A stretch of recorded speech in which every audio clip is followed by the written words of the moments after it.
So guys, जैसा कि हमने पिछले एपिसोड में देखा कि जेन शी हल्क होने की वजह से जेएलकेएच के सुपर ह्यूमन लॉ डिवीजन की लॉयर बन गई थी, इसीलिए उसे एमिल ब्लोंस्की का केस दिया गया जो सुधर चुका था। फिर अब हमें दिखाया जाता है कि एबोमिनेशन और वोंग की लड़ाई का जो वीडियो सामने आया था उससे न्यूज और लोगों के बीच खलबली मच गई, क्योंकि एमिल जेल से भागा था। इसीलिए जेन उससे मिलने के लिए डैमेज कंट्रोल की सुपर मेस जेल में जाती है, जहाँ एमिल मजे से अपना फाइट वाला वीडियो देख रहा था। शी हल्क गुस्से में उसे कहती है, क्या आपने तो मुझे कहा था कि आप कभी एबोमिनेशन नहीं बने। तो एमिल उसे कहता है कि मैं हालात के हाथों मजबूर था, क्योंकि मुझे गुप्त कलाओं के सोर्स सुप्रीम वोंग ने जबरन जेल से भगाया था, लेकिन मैं खुद ब खुद वापस लौट आया। जेन इससे कभी परेशान हो जाती है, क्योंकि उस लड़ाई की वजह से एमिल के जेल से रिहा होने के चांस बहुत कम हो गए थे। वो अपनी दोस्त निकी से कांटेक्ट करके कहती है कि क्या तुम वोंग के बारे में कुछ जानती हो। तो वो कहती है कि मैं निकी हूँ और मैं सबके बारे में जानती हूँ और मैं उससे कांटेक्ट कर लूंगी। जेन इससे खुश होती है, क्योंकि अगर वोंग ने गवाही दी तो ब्लोंस्की सच बता सकता है। वही हम देखते हैं कि एमिल के इस कारनामे की वजह से हर जगह शी हल्क और एमिल की चर्चा हो रही थी और सभी शी हल्क से नाखुश थे, क्योंकि वो फीमेल सुपर हीरो को पसंद नहीं कर रहे थे और शायद इसकी वजह एबोमिनेशन का केस लड़ना भी था। जेन जब अपने शी हल्क अवतार में ऑफिस पहुंचती है तो वहाँ निकी भी ये सब न्यूज देख रही थी कि कैसे लोग शी हल्क को हेट दे रहे हैं, उसे पसंद नहीं कर रहे। जेन उसे कहती है कि लोग चाहे कुछ भी कहें, लेकिन एमिल ब्लोंस्की को एक मौका तो मिलना ही चाहिए। तभी उसे होल्डन होलीवे का कॉल आता है, जो उसे अपने ऑफिस में बुलाते हैं, जहाँ डेनिस भी मौजूद होता है, जिसके साथ पहले जेन डीए ऑफिस में काम करती थी। वो यहाँ एक केस के सिलसिले में आया होता है और उसे एक लॉयर की जरूरत थी, इसलिए होल्डन ने जेन को यहाँ बुलाया था। लेकिन डेनिस जेन को बिल्कुल भी पसंद नहीं करता, इसीलिए होल्डन को कहता है कि ये मेरा केस नहीं लड़ सकती। तो होल्डन उसे बताते हैं कि सुपर ह्यूमन लॉ डिवीजन की हेड है। जेन उनसे पूछती है कि डेनिस का क्या केस है। तो होल्डन बताते हैं कि डेनिस को उसकी एक्स गर्लफ्रेंड रूना ने धोखा दिया, जिसके ऊपर इन्होंने बहुत खर्चा किया था, इसलिए केस लड़कर अपना पैसा वापस लेना चाहते हैं। तो जेन उनसे पूछती है कि इसके लिए सुपर ह्यूमन लॉयर की क्या जरूरत है, जिस पर होल्डन बताते हैं कि रूना न्यू एसगार्ड की एक लाइट एल्फ है, जिसके पास शेप शिफ्टिंग यानी कि रूप बदलने की पावर है, जिसका इस्तेमाल करके उसने मेगन दी स्टेलियन का रूप लेकर डेनिस को बेवकूफ बनाया। मेगन दी स्टेलियन एक अमेरिकन रैपर होने के साथ साथ बहुत सी फेमस एक्ट्रेस भी होती है। यह सुनकर जेन डेनिस का मजाक उड़ाती है। वो उसे कहती है कि तुम्हें लगा कि एक स्टार तुम्हें डेट करेगी। डेनिस होल्डन को कहता है कि मैं जेन को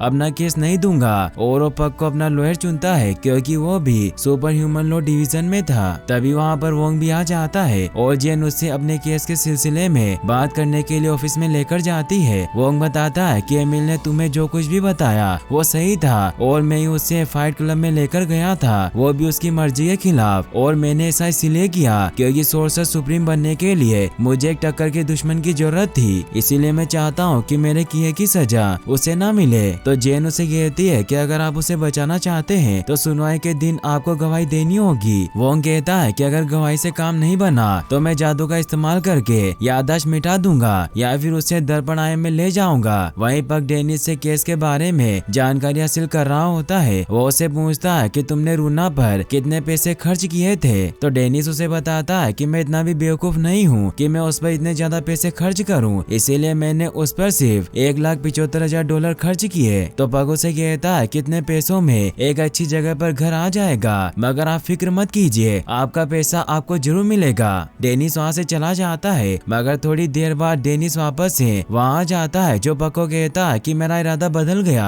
अब मैं ये केस नहीं लड़ना चाहता। वैसे भी पैसे हाथ का मेल होता है। मगर तभी पग को एक फोन आता है, जो फोन डेनिस का था, जिससे वो समझ जाता है कि उसके सामने जो बैठा है वो डेनिस नहीं बल्कि शेप शिफ्टर रूना है। मगर रूना वहाँ से निकल जाती है, जो उसे कहती है कि मैं तुम्हें यहाँ वार्न करने आई थी। फिर हमें अगले दिन अल्ट्रा हाई सिक्योरिटी प्रिजन को दिखाया जाता है, जहाँ जेमिल ब्लोंस्की की पैरेलल बोर्ड के सामने पेशी होने वाली थी। जेन भी वहाँ पहुँच जाती है। रिपोर्टर उसे सवाल पूछने की कोशिश करते हैं, लेकिन वो अंदर चली जाती है। वहीं अब जेल में एमिल की पेशी स्टार्ट होती है, जहाँ एमिल की पेन पेल पार्टनर भी आई होती है। दरअसल वो पेन पेल पार्टनर एमिल की लाइफ पार्टनर होती है, जिनके साथ ही एमिल आजाद होकर रहना चाहता था और अपना एक मेडिटेशन सेंटर खोलना चाहता है। जूरी मेंबर जेन से कहते हैं कि अभी जो एमिल के जेल से बाहर भागने की घटना सामने आई, उससे तो ऐसा लगता है कि एमिल का आजाद होना बहुत मुश्किल है। तो जेन उन्हें कहती है कि मेरे पास एक गवाह है जो बता सकते हैं कि एमिल किसी जुर्म को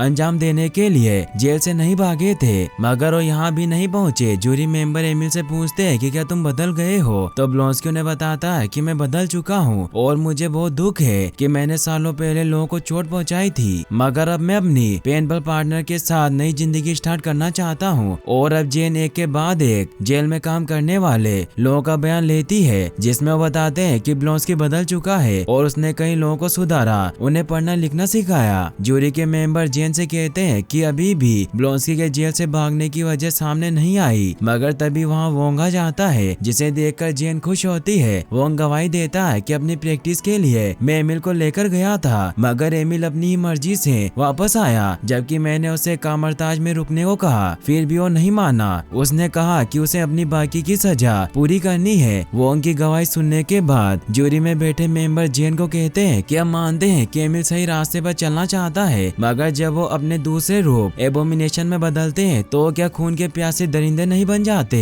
तो एमिल उन्हें सच दिखाने के लिए एबोमिनेशन रूप में बदल जाता है, जिससे सभी डर जाते हैं। लेकिन अभी भी एमिल का खुद पर काबू होता है, इसीलिए वो वापस अपने असली रूप में आ जाता है। मगर आज जज कोई भी फैसला नहीं सुनाते और फिर से सुनवाई के लिए डेट आगे बढ़ा दी जाती है और वो वोंग को एमिल को जेल से भगाने के जुर्म में सजा सुनाने लगते हैं। लेकिन वोंग वहाँ से निकल जाता है। जेन जब बाहर आती है तो मीडिया वाले उससे सवाल पूछने के लिए उसके पीछे पड़ जाते हैं, मगर उनके कोई जवाब नहीं देती। वहीं कोर्ट में आज रूना और डेनिस की पेशी होती है, जहाँ पर जज प्राइस को कहता है कि मेरे क्लाइंट डेनिस को लगा कि वो सच में असली में एक दी स्टेलियन को डेट कर रहे हैं, इसीलिए उन्होंने उस पर इतना खर्चा किया, लेकिन रूना ने इन्हें धोखा दिया। इसीलिए मेरी गुजारिश है कि मेरे क्लाइंट के पैसों की भरपाई होनी चाहिए। मगर रूना की लॉयर उन्हें कहती है कि ये झूठ बोल रहे हैं, क्योंकि डेनिस क्या इतने बेवकूफ हैं कि उन्हें लगा कि मेगन उन्हें डेट कर रही है। जेन उन दोनों के बयान सुनने के बाद पक को कहते हैं कि तुम्हें साबित करना होगा कि डेनिस को विश्वास था कि वो जिससे प्यार करते हैं वो असली मेगन थी, इसीलिए इस केस की नेक्स्ट डे सुनवाई रखते हैं और वहाँ से चले जाते हैं। लेकिन रूना जज प्राइस का रूप लेकर वहाँ आ जाती है और उनका फैसला बदलने लगती है। लेकिन पक को पता चल जाता है, रूना की लॉयर भी उस पर गुस्सा करती है कि जज का रूप लेना गैर कानूनी है। फिर दिखाया जाता है कि जेन निकी के साथ बार में होती है और वो लोगों की बातों से काफी परेशान हो चुकी थी, क्योंकि सभी को लगता है कि जेन भी एमिल से प्यार करती है, इसीलिए उसे बचा रही है। तभी वहाँ पक भी आ जाता है, जो भी डेनिस के बड़बोलेपन की वजह से परेशान हो चुका था। जेन और निकी बताते हैं कि वो ऐसा ही है और वो खुद को ज्यादा ही और स्मार्ट समझता है। तो पक को इससे एक आइडिया आता है और वो अगले दिन कोर्ट में जेन का बयान लेता है, जहाँ जेन सभी को बताती है कि डेनिस को अपने बारे में बहुत सारी गलतफहमियां है और क्योंकि इन्हें लगता है कि दुनिया इनके इर्द गिर्द घूमती है, इसीलिए इन्हें ऐसा लगा होगा कि मेगन इनकी दीवानी है। जेन की बातों से जज को यकीन हो जाता है कि रूना ने डेनिस को फंसाया, इसीलिए वो डेनिस के $1,75,000 का मुआवजा देने का ऐलान करते हैं। साथ ही वो 60 दिनों के लिए रूना को सजा भी सुनाते हैं, क्योंकि उसने लॉयर का रूप लेकर बहुत बड़ा गुनाह किया था। पक जेन को थैंक्स कहता है क्योंकि उसने इस केस में उसका साथ दिया। फिर हमें दिखाया जाता है कि अगले दिन जब वापस से सुपर प्रिजन जेल में एमिल की सुनवाई होती है, जहां जूरी में बैठे मेंबर एमिल का साफ रिकॉर्ड देखकर एमिल को पैरोल पर रिहा करने का ऐलान करते हैं, मगर वो उन्हें पैरोल की शर्त बताते हैं कि तुम्हारे एबोमिनेशन वाले रूप पर रोक लगाई जाती है, यानी कि तुम कभी एबोमिनेशन नहीं बन पाओगे और तुम्हें हमेशा इनहिबिटर डिवाइस पहनना होगा ताकि तुम्हारा एबोमिनेशन रूप बाहर ना आए। और अगर एमिल ने इन शर्तों का उल्लंघन किया तो इन्हें वापस से जेल भेज दिया जाएगा। एमिल भी उनकी शर्त मान लेता है। एमिल जेन को थैंक्स कहता है कि तुमने मुझ पर बहुत बड़ा एहसान किया। तो जेन उसे कहती है कि मेरी एक ही गुजारिश है कि तुम मुझे कभी नजर मत आना। और अब शी-हल्क अपना इंटरव्यू देती है और जब वो वापस घर लौट रही होती है तो ब्रेकिंग क्रू नाम के गुंडों का ग्रुप जेन पर हमला कर देता है। तो जेन अपने असली रूप में आ जाती है और उन पर हमला करने लगती है। ब्रेकिंग क्रू 4 गुंडों का ग्रुप होता है, जिसमें ब्रेकर, थंडरबोल्ट, बुलडोजर और पील ड्राइवर नाम के 4 लड़के शामिल थे, जिनके पास एसगार्डियन कंस्ट्रक्शन टूल्स होते हैं जो उन्होंने किसी एसगार्ड के मजदूर से चुराए थे। वो सभी साथ मिलकर जेन पर अटैक करते हैं, लेकिन वो शी-हल्क के सामने नहीं टिक पाते और बुरी तरह से मार खाते हैं। थंडरबोल्ट शी-हल्क का ब्लड सैंपल निकालने की कोशिश करता है, क्योंकि इसके लिए ही इनके बॉस ने यहाँ इन्हें भेजा था, लेकिन उसकी मोटी चमड़ी की वजह से ऐसा नहीं कर पाता, इसीलिए वो बचकर अपनी कार से वहाँ से निकल जाता जाते हैं और यहीं पर एपिसोड एंड हो जाता है। फिर हमें इसके पोस्ट क्रेडिट सीन में दिखाया जाता है जहाँ मेगन दी स्टेलियन जेन की क्लाइंट बन जाती है, जिस खुशी में वो दोनों साथ में डांस करते हैं। होल्डन ये देखकर हैरान होते हैं और वहाँ से निकल जाते हैं और यहीं पर एपिसोड फाइनली एंड हो जाता है। और गाइस, अगर आप ऐसे और वीडियोस देखना चाहते हैं तो आप एंड स्क्रीन पर क्लिक करके इस वीडियो को भी वॉच कर सकते हैं। साथ ही इस वीडियो को लाइक और चैनल को सब्सक्राइब करने के लिए आपका तहे दिल से शुक्रिया। Thanks for watching.